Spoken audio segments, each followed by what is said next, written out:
A world apart. The war between Earth's unified command and the Zitharan Empire had raged for over a decade.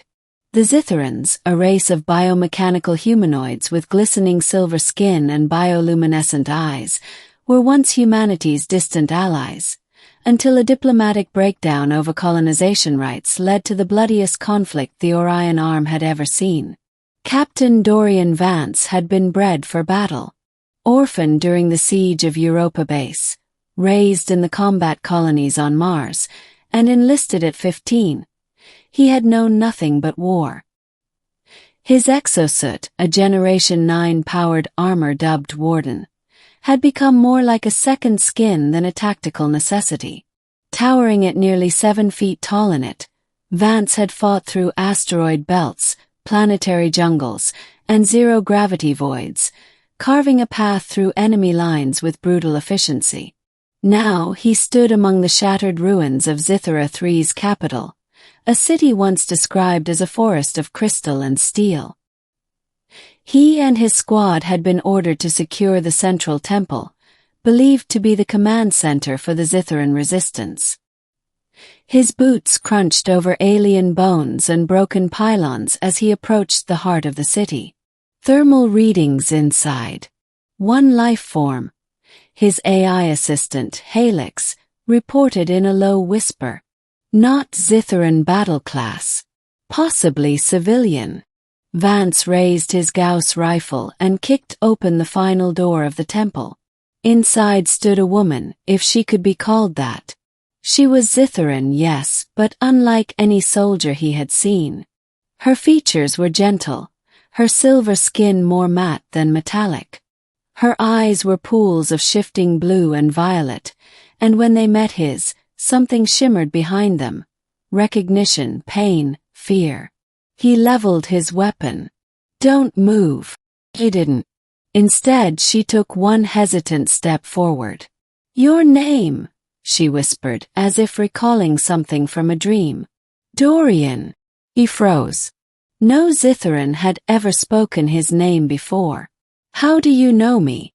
"You don't remember me," she said, her voice trembling like the wind through broken glass. "But I remember you." Two echoes of the past. Confused and suspicious, Vance didn't lower his weapon, but a flurry of questions swarmed in his mind. Helix was silent, running background facial recognition scans, but nothing matched. No records existed of this woman. No contact logs. No civilian registry. "I don't know you," he said gruffly. "You're mistaken." Her eyes softened. "Then take off your helmet." Vance hesitated. Removing his armor inside hostile territory was suicidal. But something in her voice, an undeniable desperation, struck a chord deep within him. Against every protocol, he reached up and unlocked the latches of his helmet. The seal hissed, and the helmet lifted free, revealing his scarred face and sharp storm-gray eyes. The woman gasped, a hand flying to her mouth. She stumbled back as if she'd seen a ghost. "I knew it," she whispered. "Your eyes. They haven't changed." "What the hell is going on?" he demanded. "Who are you?" She slowly lowered herself to the ground, sitting on the cracked stone floor. "My name is Illyra. 15 years ago, before the war, I was a liaison assigned to the Earth-Zitharan Peace Summit on Viridian Prime." He blinked. "That's impossible. That summit was destroyed in a bombing." "Yes," she said, eyes locking with his. "And we were there. Together. You and I. You saved my life." A fragment of memory sparked. Images too vague to trust. A glass dome, a sunset over alien oceans, a silver-skinned girl laughing beside him as music played. He shook his head. "No. That can't be real. I was ordered to keep my identity hidden.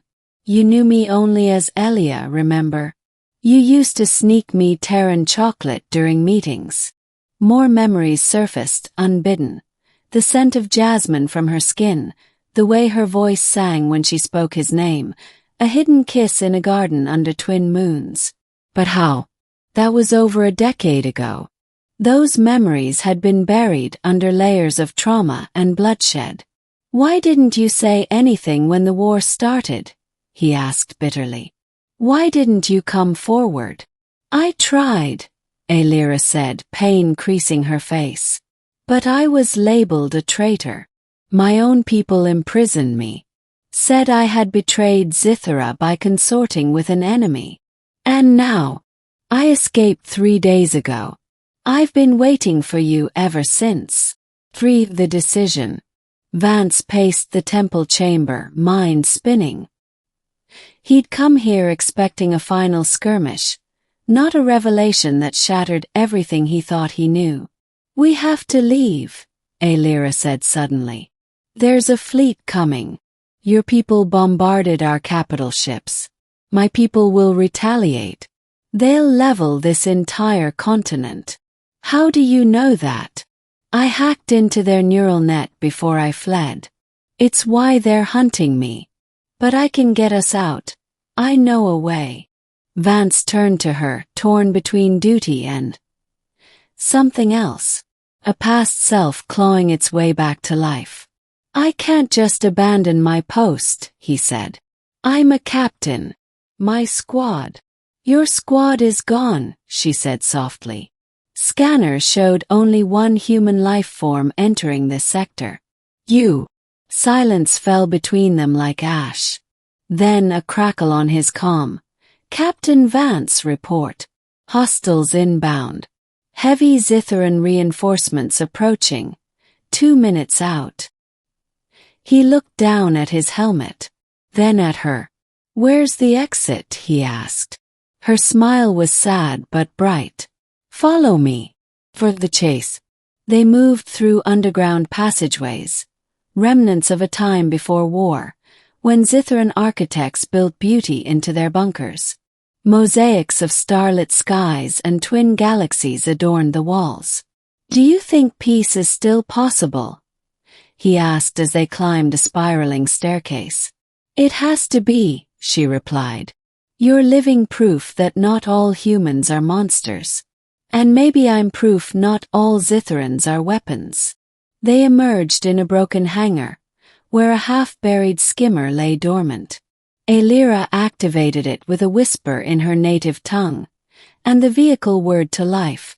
Just as they prepared to leave, a flash of movement appeared at the entrance. Zitharan enforcers, sleek, brutal, unrelenting. They opened fire. Vance pulled Aelira behind cover and returned fire, his armor absorbing most of the hits. One enforcer lunged, and Vance tackled it mid-air, slamming it into a pylon. The fight was short, bloody and decisive, but not without cost.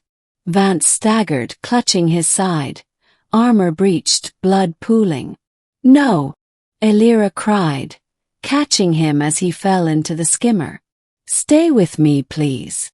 His eyes fluttered. I'm not dying. Not before I figure out if this is real. She kissed his forehead. Then hold on. The skimmer roared through the city's outskirts as Zitharan and Terran ships waged war overhead. The Memory Garden. They found sanctuary in the ruins of Viridian Prime, the site of the original peace summit.